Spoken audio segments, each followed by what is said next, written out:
Okay ready.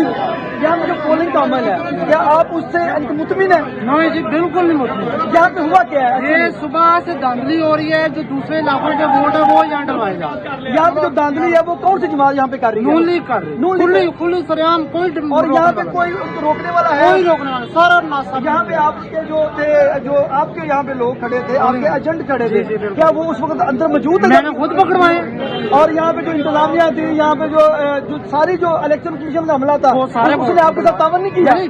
Election commission ने हमले ने तावन किया जी। है, लेकिन नून लीग ने ये सारा काम किया, कुत्ती चोरों के साथ नून लीग ने दबाव दिया था। तो फिर आप उठा के जंट पाए। इलेक्शन कमीशन से या पाकिस्तान के जो चीफ जस्टिस साहब है उनसे क्या अपील करते हैं? यही अपील करता हूँ, ये सिलेक्शन हुई है, कोई इलेक्शन इलेक्शन हो गया, लोगों का टाइम भी बर्बाद किया, पैसा भी बर्बाद किया, कुछ भी नहीं हुआ। ये अगर सीधी सीटें देने दिन को दें, हम क्या कह सकते हैं।